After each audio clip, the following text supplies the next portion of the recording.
What's up, guys? Welcome back to Malt Mondays. First of all, I just want to thank everyone that has subscribed to my channel for supporting me. This is the 1-year anniversary from the day I started my channel, and it's really just been an enjoyable experience, and I hope you guys will continue to support me going forward. It's really fun doing this for you guys, and in light of it being the 1 year, I decided to go back to my first review, which was the Michter Small Batch, and kind of do a follow-up to that, which is the Michter's 10-year-old single barrel. Now, Michter's 10 is a pretty special bourbon. It's one of the heavily allocated ones that comes out once or twice a year. Usually there's a spring and a fall release. It's a little more readily available than things like the Buffalo Trace Antique Collection or Pappy Van Winkle. I would say it's probably like a 20,000 bottle batch, but it's still pretty limited. I mean, most of what's coming out is never going to see a shelf. Mostly it's going to come out and store owners are already going to know who they're selling it to, who they're holding on to it for, that kind of thing. So the retail price for this is $120, and that's pretty high for bourbon, especially for being only 10 years old. That's a little bit of a premium price that you're paying. Now, I will say there's not that strong of a secondary market for this one, at least in terms of recent years. So probably if you're buying it secondary, you're finding it around $200, as opposed to things like the Antique Collection or Pappy, which go for 5 to 10 times their retail price. This one's a little more reasonable at around 2 times the retail price. So I went ahead and poured this just because I find that this bourbon does benefit from having like 10 minutes to open up. I think it really kind of lets off a little bit of that extra alcohol and really brings forward the complexity. So the first thing I want to point out actually is on the bottle here we have Michter's Single Barrel Bourbon Whiskey. Now this doesn't say small batch, it doesn't say Kentucky Straight.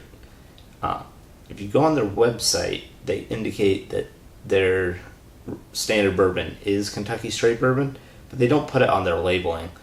So I'm not really sure why they wouldn't put it on the labeling if it is Kentucky Straight bourbon. That's a little bit confusing. And partially it's confusing because Michter's is buying their product, from what I understand. They're aging it themselves, they've got their own warehouses and everything, but they aren't making the distillate. Now, where exactly they're getting it from, I can't remember. I'd have to go look that up again, but I will say they do source their distillate, but they source high quality distillate. So this is 47.2 proof, which is a little bit low for bourbon. A lot of them tend to be 50 or higher, but we'll see how that works out. So on the nose. Wow. Michter's 10 to me is one of the most well-balanced bourbons that I've smelled. This, you get all the classic caramel, vanilla. There's toasted oak, almost like it kind of has like that same amount of oakiness as like an Eagle Rare 10 to me.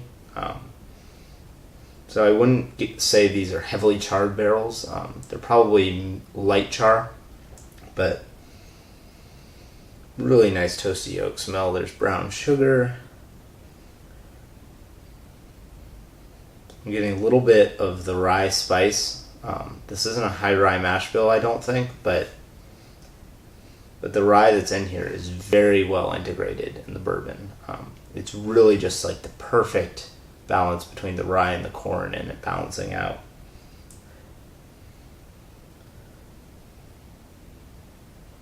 Let's see how it tastes.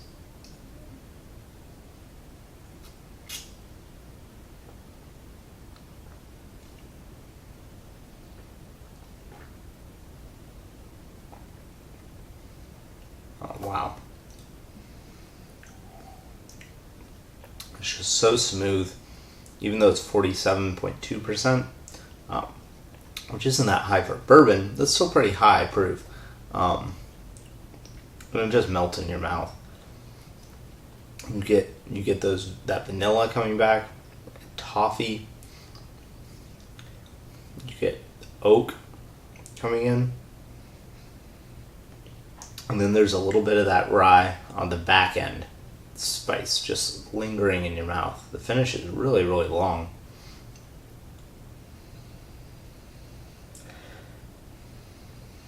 And there's some sort of fruit there, but I can't decide what it is.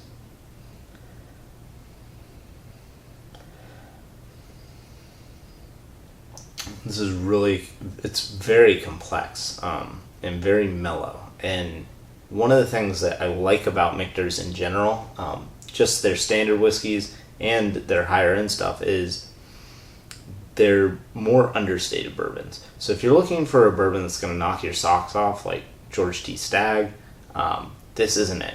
This is a sipping bourbon that's going to have a nice amount of complexity to it, be really mellow, and really pleasant to drink.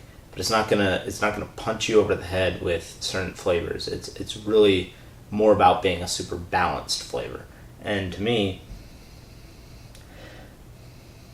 it totally achieves it. Like, there's a little more rye coming out the more I smell it, to me, but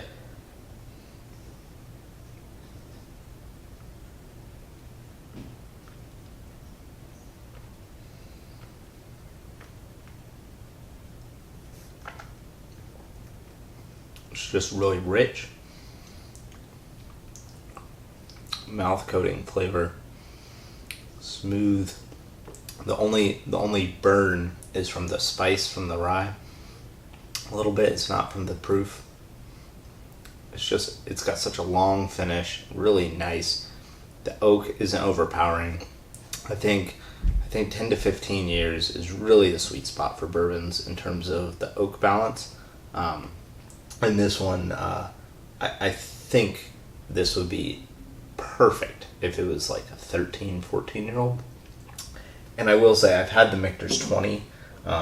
The Michter's 20 is probably the single best bourbon I've ever tasted. Unfortunately, that bottle costs $600 retail.